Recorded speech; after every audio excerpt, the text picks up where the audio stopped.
अंतकाले च मामैव स्मरण मुक्त्वा, गले में से मुक्ति दे देता। और अजामिल के मुख से क्या निकल रहा था? तेरा प्रेम से बोल नारायण नारायण नारायण शब्द का भगवान ने सुना, देव पार्षद भेजी। यमदूतों को आके देव पार्षदों ने रोका और कहा ठहरिए, आपका अजामिल पे अधिकार नहीं है।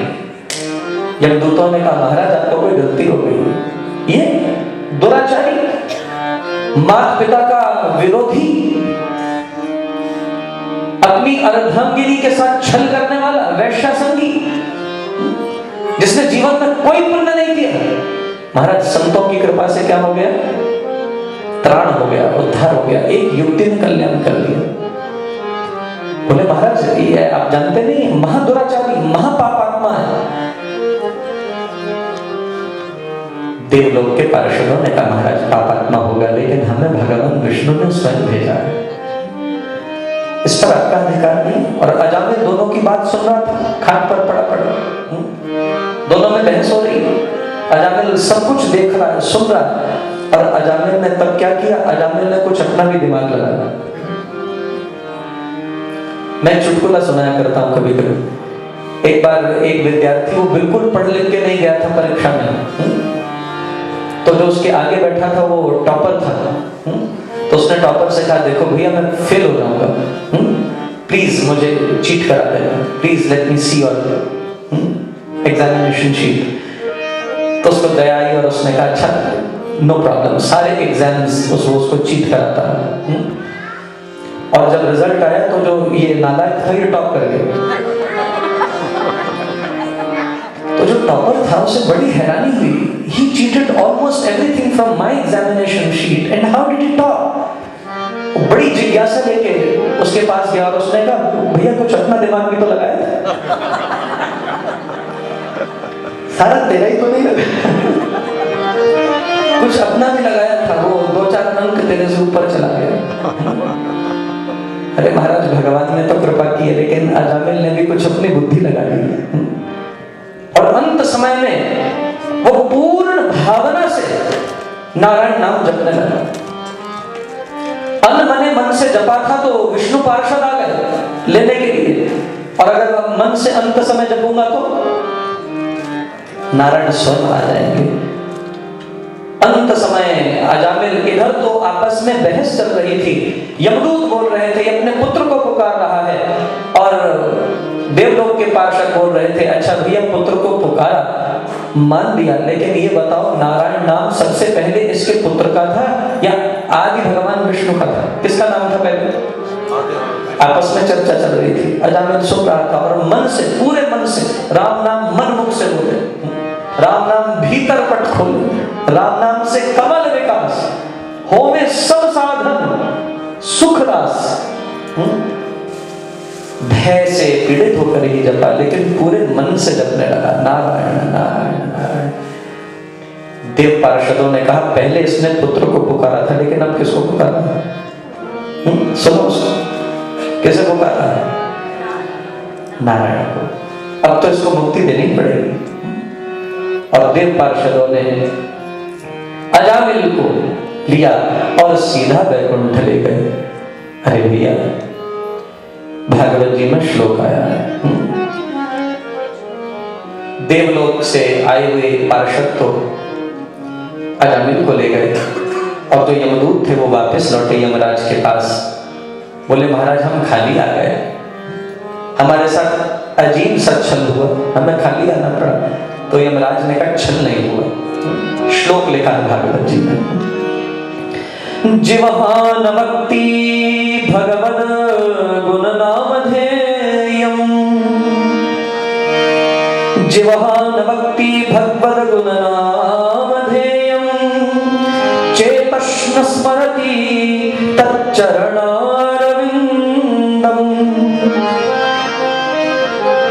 कृष्णाय नो नमति यक्षिर एकदापि,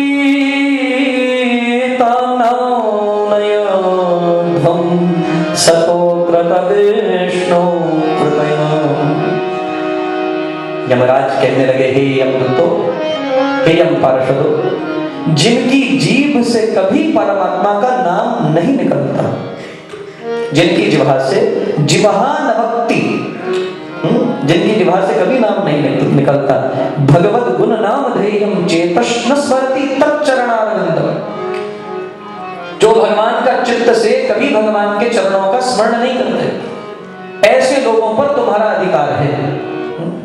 उन लोगों को जाकर पकड़ के यमलोक में लेकर आना ये तुम्हारा कृत्य है, लेकिन जो कभी भी भगवान को एक बार भी प्रेम से पुकार ले, कृष्णाय नो नमति अक्षर एकदापि, एक बार भी कृष्ण बोल दे। आदि जगत गुरु शंकराचार्य भगवान कहते हैं, भगवद गीता किंचित धीता गंगा जल्लव कणिका पीता सत्रदपि येन मुरारि समर्चा क्रियते तस्य यमेन न चर्चा। जो एक बार भी मुर नामक राक्षस को मारने वाले मुरारी का नाम ढंग से ले ले, फिर यमराज उसकी चर्चा नहीं करते। यमराज कहते हैं जिसने एक बार भी कृष्ण नाम प्रेम पूर्वक लिया हो, उसको फिर मेरे पास लाने का अधिकार समाप्त हो जाता है। इसलिए अजामिल को सदगति मिलनी सुनिश्चित थी, उसमें कोई भी संदेह नहीं है।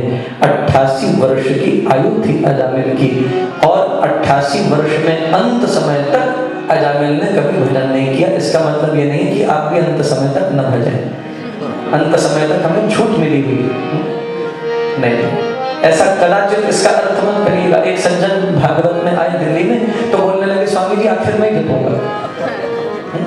अब आखिर में जबकि मुक्ति हो जाती तो सारी जिंदगी का बखेड़ा तो डंग है।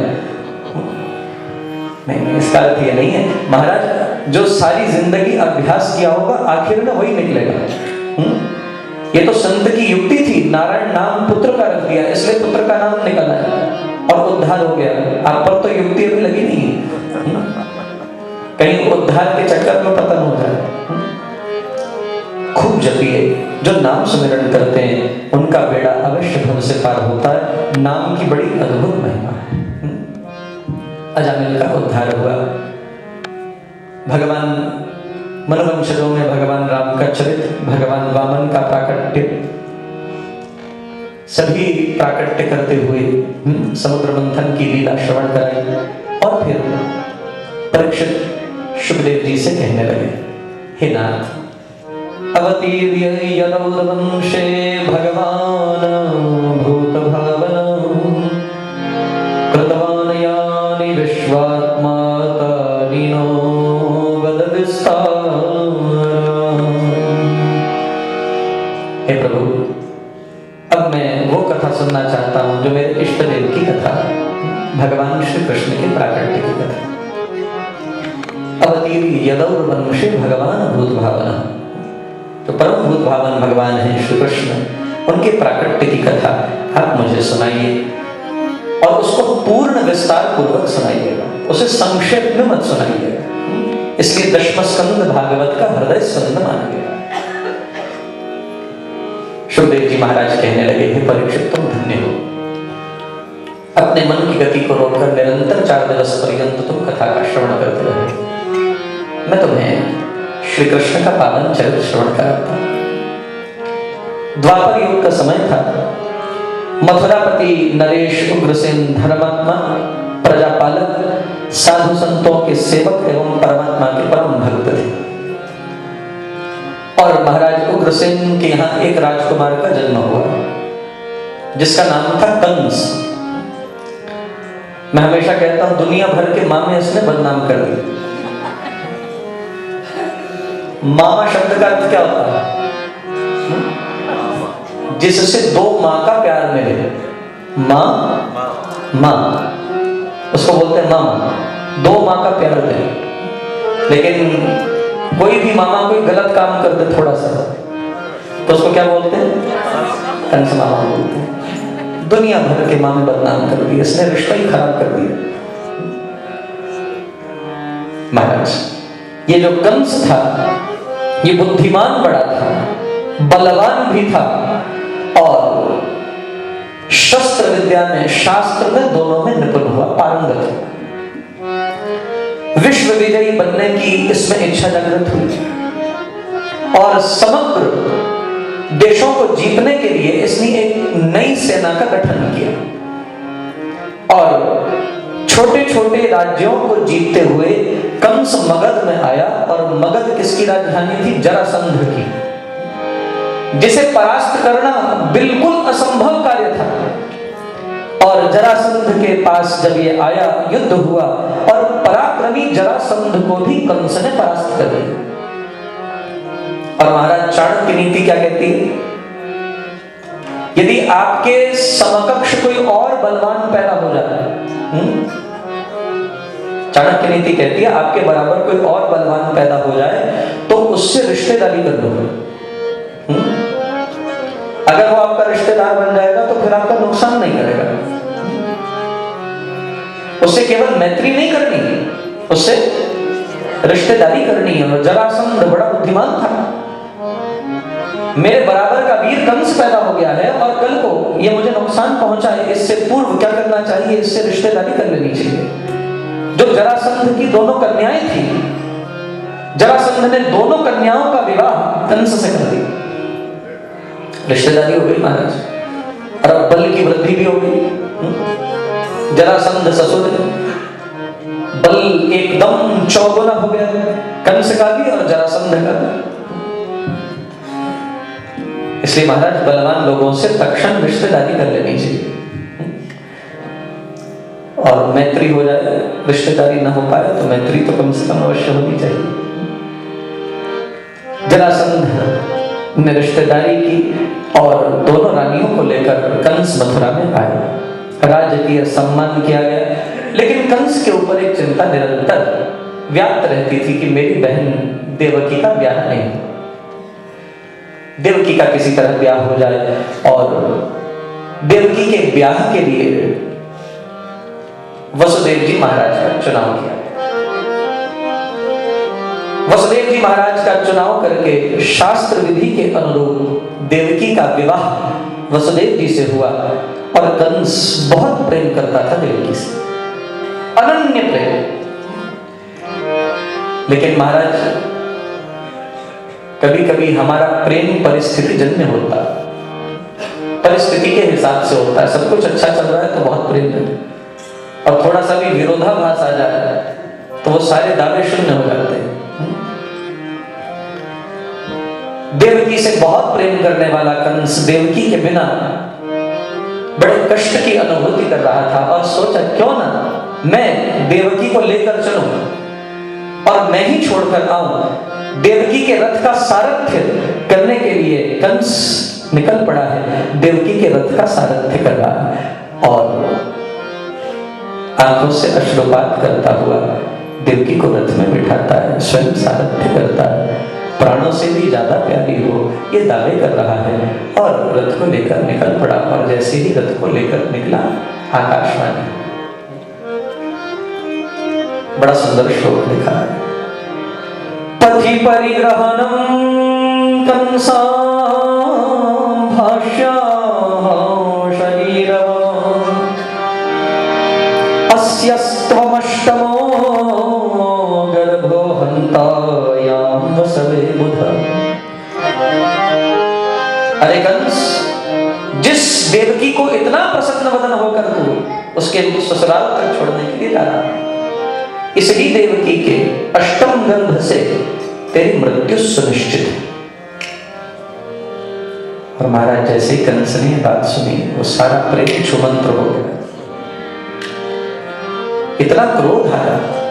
ये सब परिस्थिति जन्य महाराज, पिता पुत्र बंधु भी स्वार्थी सभी, कोई तेरे काम नहीं आएंगे, सब स्वार्थ के रिश्ते।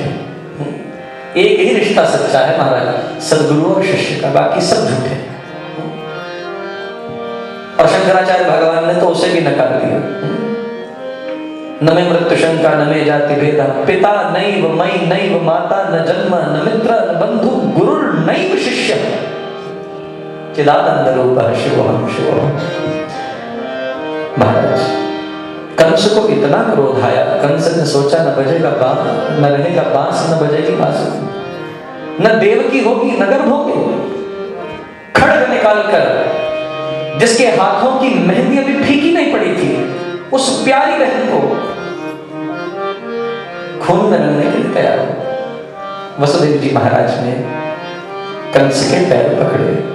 कंस, अभी अभी तो तुम इतने दावे कर रहे थे, स्वयं सारथ्य कर रहे हो, और आकाशवाणी तुमने ध्यान से नहीं सुनी। आकाशवाणी में क्या कहा है?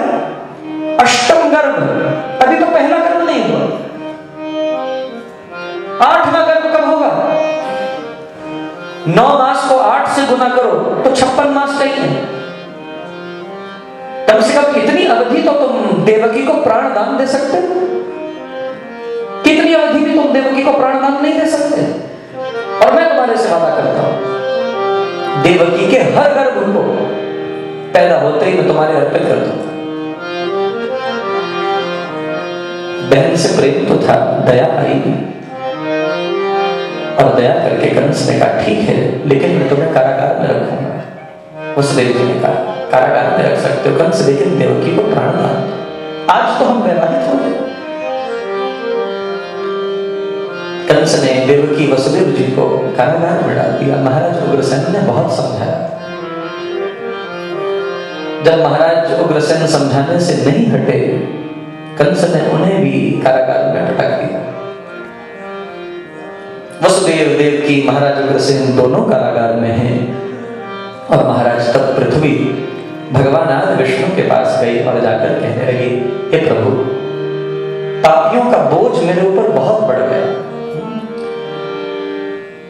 मैं आपसे पुनः पुनः अनुरोध करती हूँ, मेरे से अभी अत्याचार और सहन नहीं होते, कृपया आप अपना पावन अवतार धारण कीजिए और अत्याचारों से मेरी रक्षा कीजिए। भगवान विष्णु ने कहा, तुम चिंता मत करो देवी, अभी पाप का घड़ा भरना थोड़ा बाकी है। वो पाप का घड़ा भर जाए तो मैं अवश्य अवतार धारण करके तुम्हारे भार को हल्का करने के लिए आऊंगा। परित्राणाय साधूनां विनाशाय च दुष्कृतां धर्म संस्था अपनार्थाय संभवामि युगे युगे। मैं अवश्य आऊंगा। भगवान के अनुरोध को, भगवान को अनुरोध करने वाली धरती को भगवान ने आश्वासन दिया, आश्वस्त करके भेजा, और 9 मास पूर्ण हुए। और 9 मास पूर्ण होने पर पहला पुत्र उत्पन्न हुआ। और मैं आपसे एक प्रश्न करना चाहता हूं, यहां भागवत होती रहती है ना अमेरिका में, सब करते? कितनी बार सुनी आपने? मैं आपसे प्रश्न करना चाहता हूं, किसी को देवकी वसुदेव के 6 पुत्रों के नाम पता है? किसी ने बताया ही नहीं। फिर कैसी भागवत होती है आपके? अच्छा एक बात बताइए, ये प्रवक्ता का धर्म है, आपको बताए ना बताए? बताना चाहिए। और पहली बात, भागवत में 6 पुत्रों के नाम है ही नहीं। कौन से ग्रंथ में? आपको ग्रंथ पता है? वो गर्ग संहिता में है। 6 नाम भागवत में नहीं मिलेंगे, वो आपको गर्ग संहिता में मिलेंगे। और पहला नाम पहले पुत्र का था कीर्तिमान। प्रथम पुत्र का नाम है कीर्तिमान, दूसरे पुत्र का नाम था सुषेण, तीसरे पुत्र का नाम था भद्रसेन, चौथे पुत्र का नाम था ऋजु, पांचवें का नाम था संवर्धन, छठे का नाम था मृदु, सातवें का था पता होना चाहिए बलराम, आठवां तो बताइए कृष्ण। कीर्तिमान, सुषेण, भद्रसेन, ऋजु, संवर्धन, मृदु, बलराम और कृष्ण। 6 पुत्र के नाम भागवत में वर्णित नहीं है, वो गर्ग संहिता में है। और आप भागवत के पन्ने टटोलते रहिए।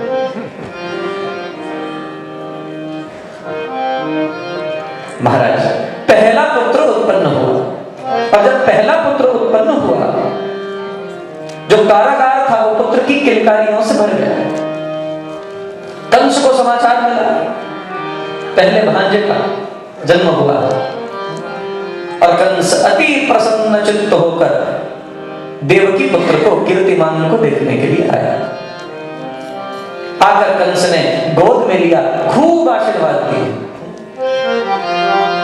माथा चूमा, उसके लिए भेंट लेकर आया। खूब आशीर्वाद देकर अपने भांजे के साथ कारागार में खेलकर कंस वापस अपने कक्ष की ओर लौट रहा था और मार्ग में देवर्षि नारद मिले।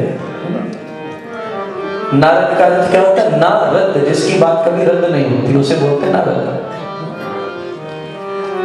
नारद जी मिले और नारद जी ने आते ही कंस को कहा, मामा जी को बहुत बहुत बधाई, बड़ी खुशी का अवसर है, आप मेरा मुंह मीठा नहीं कराएंगे? कंस ने कहा, महाराज बड़े उचित समय पर आए, क्यों नहीं कराऊंगा, मेरे साथ चले। नारद जी ने कहा, मौत की खुशी कोई कोई मनाता है, मृत्यु में भी आनंद तुम्हारे जैसा कोई बलवान योद्धा ही ले सकता है कंस। ये तो कटाक्ष था। जैसे ही कंस ने सुना, कंस की बुद्धि ठनकी, बोले बोल क्या रहे हो नारद, तुम्हारी बुद्धि तो नहीं सरक गई, सीधे सीधे बोलो क्या कहना चाहते हो? नारद जी ने कहा, मौत का समाचार सुनकर तो खुशी किसी किसी को होती है, बधाई हो तुम्हें। कंस ने कहा, तुम सीधी तरह बताते हो, घी सीधी उंगली से निकलता है, मामूली टेढ़ी करो। नारद ने कहा, ठहरो ठहरो, सीधा ही बता देते।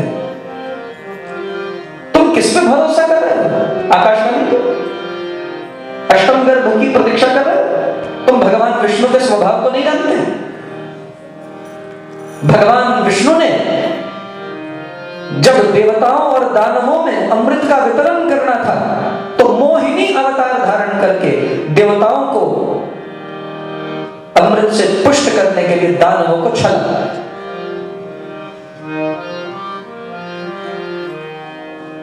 तुम नहीं जानते?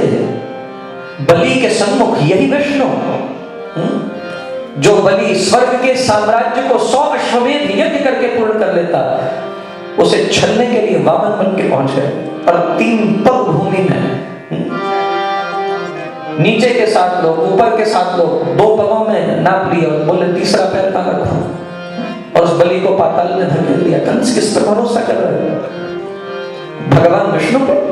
ये तो मुझे भी छल चुके हैं, विश्व मोहिनी छल के ले गए थे। कंस ने कहा, तुम कहना क्या चाहते हो नारद? ढंग से समझा। नारद जी के हाथ में कमल का पुष्प था जिसकी 8 पंखुड़ियां थी। नारद जी ने कहा, कंस एक काम करो, एक पंखुड़ी को कमल की पकड़ लो और फिर 8वीं गिनो कौन सी। जो पकड़ी हुई थी उससे जो पहले वाली थी वो बोलो ना जी 8वीं। फिर बोले दूसरी पंखुड़ी को पकड़ो, तो जो पहले पकड़ी थी वो 8वीं बन गई। फिर बोले तीसरी को पकड़ो तो दूसरी, फिर बोले चौथी को पकड़ो तो तीसरी, 8वीं बन गई। हर पंखुड़ी को पकड़ पकड़ कर गिनवाया और हर पंखुड़ी को 8वां घोषित कर दिया। बोले तुम्हें क्या पता कि पहला कहकर 8वां कहकर पहले में आ जाए तो क्या भरोसा है? पाप का घड़ा भरना था महाराज। और नारद को भगवान ने ही तो चयनित किया इन सब कार्यों के लिए। नारद जी की लीला कार्य कर गई। कंस क्रोध में आकुल होकर वापस मुड़ा। अति क्रोधित और कुपित कंस तमतमाता हुआ कारागार में प्रवेश करता।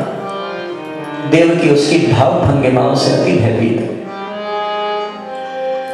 और भीतर घुसते ही कंस ने कहा, देवकी बालक मुझे दे दे। देवकी समझ गई उसके क्रोध को देखकर। देवकी बालक को अपने अंक में भर के पीछे हट रही है। कंस आगे बढ़ रहा है। और महाराज देवकी के हाथों से निर्दयता से कंस ने उस बालक को छीना और झपट कर उस बालक को घुमा घुमा कर जोर जोर से चिल्लाने लगा, तू है मेरा काल। उसे घुमा घुमा कर कंस ने उसे दीवार में दे मारा। वो बच्चे का रुदन सन्नाटे में छा गया और एक खून का धब्बा उस कारागार में उस बालक के वध का साक्षी बना। वसुदेव देवकी दोनों फूट फूट कर रुदन करने लगे, मेरा बालक कहती हुई देवकी उस बालक के शव को लेकर अपने अंक में विलाप कर रही है और निर्दयी कंस देवकी को अपने पद का प्रक्षेप करके वहां से निकल पड़ा। और महाराज, इतना दर्दनाक साका शायद विश्व के इतिहास में कभी नहीं घटा। बालक उत्पन्न होते ही कंस आता था, कंस इस प्रतीक्षा में रहता कारागार में बालक के रुदन की ध्वनि आए और वो रुदन देवकी वसुदेव का रुदन बन जाए। कंस आकर उन बालकों को दीवार में दे मारता, खून के धब्बे में परिणत कर देता। 6 बालक कीर्तिमान, सुषेण, भद्रसेन, ऋजु, संवर्धन, मृदु, इन 7 को कंस ने मारा। 7वां गर्भ गुप्त गर्भ दिखाया गया। 7वें गर्भ को गुप्त रखा गया है। वो रोहिणी के गर्भ से प्रकट हुए और वो थे बलराम जी महाराज, क्योंकि जानते थे प्रभु कंस हटेगा नहीं और शेष को भी तो अवतार धारण करना। और त्रेता के अंदर लक्ष्मण जी छोटे भाई बनकर आए थे, सारी उम्र सेवा करते रहे। तो इस बार शेष अवतार ने कहा, पिछली बार आपकी बहुत सेवा कर ली, इस बार मैं पहले जाऊंगा, बड़ा भाई बनूंगा। भगवान ने कहा, अच्छा फिर ऐसा करो, तुम बड़े बन के चले जाओ, जिन्हें बड़े बनने का भूत है वो बड़े बन जाए, हम छोटे बन के राजी। महाराज, छोटे बनने में बड़ा आनंद है। मोरे प्रौढ़ तनय संज्ञान, तुलसीदास जी ने कहा, छोटा बनना सीखिए, बड़ा बनना तो बहुत आसान है, छोटे बनना बहुत मुश्किल है। छोटे बनने में ही साधना है, बड़े बनने में पुरुषार्थ है, लेकिन छोटे बनने में साधना और फिर छोटों पर ही कृपा अवतरित होती। इसलिए महाराज, छोटे बनने में बड़ा आनंद है। भगवान श्री कृष्ण ने कहा, आप जाइए और योग माया के सहयोग से देवकी के 7वें गर्भ को रोहिणी के गर्भ में अवस्थित किया गया, स्थापित किया गया। और देवकी का 7वां गर्भ खाली दिखाया गया और रोहिणी के गर्भ से बलराम जी महाराज का प्राकट्य हुआ, जिनका नाम था संकर्षण। पूर्व नाम है संकर्षण। बोलिए बलदाऊ जी महाराज की जय। जय श्री राधे, जय जय श्री राधे, जय जय श्री राधे श्याम।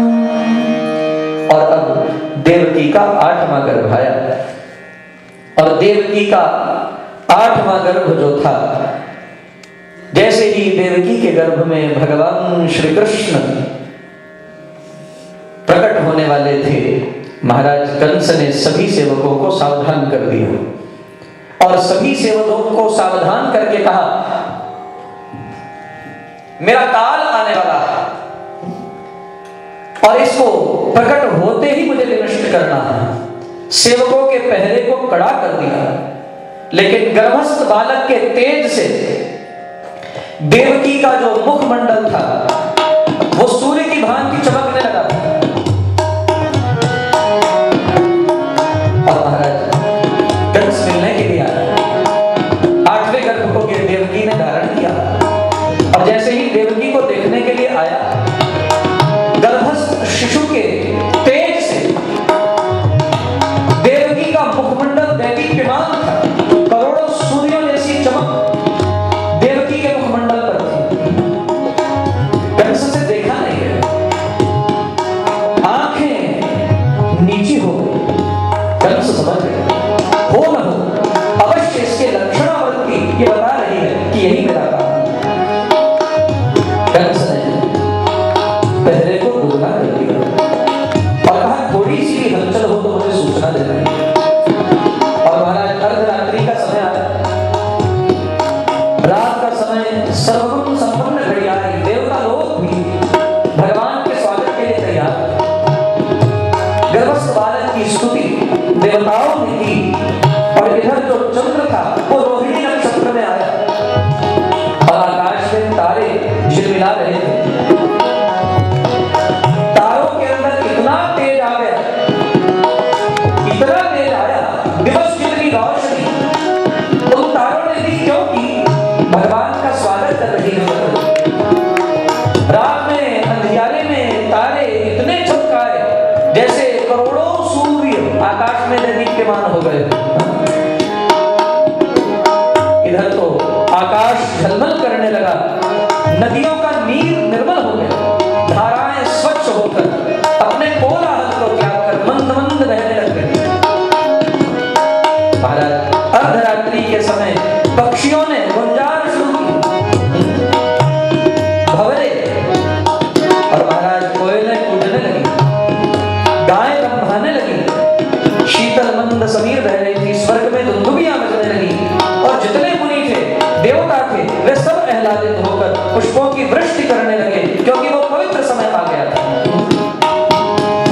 रोहिणी नक्षत्र भाद्रपद मासा, रोहिणी नक्षत्र भाद्रपद मासा, कृष्णाष्टमी निर्मलयाशा, कृष्णाष्टमी निर्मलयाशा, दिन बुधवार अर्धनिशि वेला, दिन बुधवार अर्धनिशि वेला, शुभ शशि गगन मही में खेला, शुभ शशि गगन मही में खेला, शुभ घटिका शुभ लगन तिथि, शुभ नक्षत्र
छुम छुम बाजे घुंघरिया हो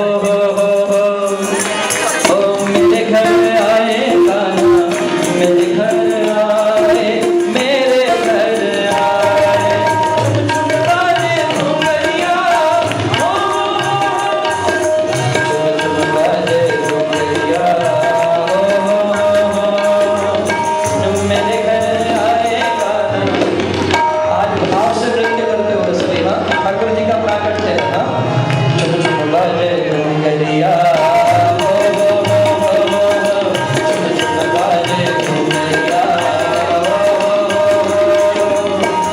मेरे घर आए कान्हा मेरे घर आए मेरे घर आए छुम छुम बाजे घुंघरिया हो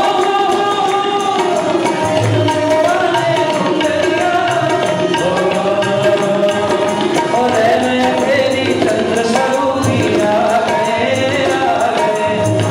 आज सब नृत्य करते हुए भाव से ना श्रद्धा के साथ अरे मैं तेरी चंद्र स्वरूपी आ गए मात यशोदा और सखियन को आ गए मात यशोदा और सखियन को आ गए माते काली का भैया हो कांधे काली का भैया मुखमन आवे कान्हा नादन जाते आए मेरे घर आए छुम छुम बाजे घुंघरिया हो छुम छुम बाजे घुंघरिया हो छवि दिखलावे कान्हा मेरे घर आए मेरे घर आए बाजे घुंघरिया ओ सुनकर बंशी सखियां सुध बुध खो गई सुनकर बंशी सखियां सुध बुध खो गई अरे दर्शन करके मैं भी पावन हो गई दर्शन करके मैं भी पावन हो गई सुनकर बंशी सुनकर बंशी सखियां सुध बुध खो गई सुनकर बंशी सखियां सुध बुध खो गई अरे दर्शन करके मैं भी पावन हो गई दर्शन करके मैं भी पावन हो गई ऐसे प्यारे सावरिया हो ऐसे प्यारे सावरिया मेरे भाग्य जगाते आए दर्श दिखाते आए मेरे घर आए दर्श दिखाते आए मेरे घर आए छुम छुम बाजे घुंघरिया हो छुम छुम बाजे घुंघरिया ओ छवि दिखलावे कान्हा मेरे घर आए मेरे घर आए छुम छुम बाजे घुंघरिया हो छुम छुम बाजे घुंघरिया हो अरे श्रावण बदला ठमकी रैन सुहावनी श्रावण बदला ठमकी रैन सुहावनी महाराज हमारे घर में पुत्र जन्म होता है तो कितनी खुशी होती है आज ठाकुर जी का प्राकट्य है हाँ? जो खड़े मैं इनसे निवेदन करूँ आज आप भी नाचिए हाँ? मेरा भी मन कर रहा है श्रावण बदला ठमकी रैन सुहावनी श्रावण बदला ठमकी रैन सुहावनी ओ आनंद मंगल गावे मिलगत गामिनी आनंद मंगल गावे मिलगत गामिनी श्रावण बदला ठमकी रैन सुहावनी श्रावण बदला ठमकी रैन सुहावनी आनंद मंगल गावे मिलगत गामिनी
गोविंदा आला रे आला, जरा मटकी संभाल गोविंदा आला रे आला, जरा मटकी संभाल गोविंदा।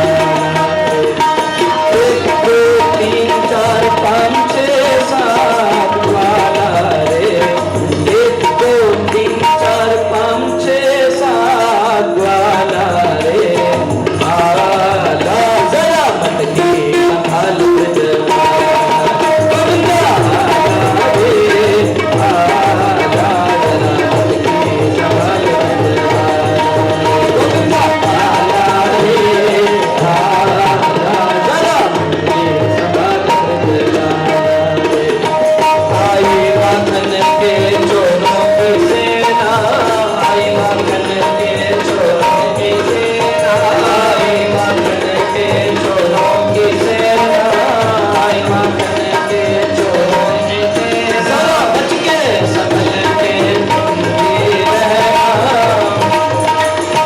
तुम भी रहना, बड़ी नटखट है फौज, उतर आए जो मौत, बड़ी नटखट है फौज, करे आए जो मौत, नहीं बचने का कोई पाया रे आला, जरा मटकी संभाल गोविंदा आला रे आला, जरा मटकी संभाल गोविंदा आला रे आला, जरा मटकी संभाल गोविंदा रे आला रे आला, गोविंदा आला रे आला, गोविंदा आला रे आला, जरा मटकी संभाल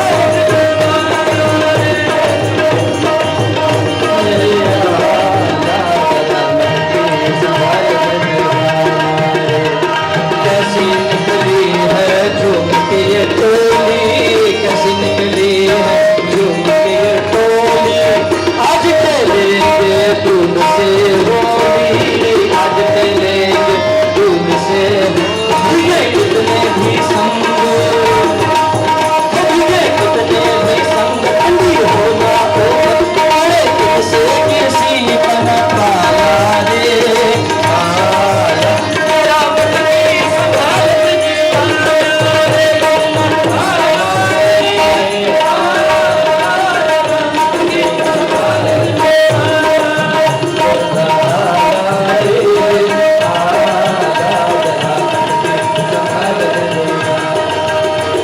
राधे राधे राधे राधे राधे राधे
कृष्ण जन्म की बधाई हो, कृष्ण जन्म की बधाई हो।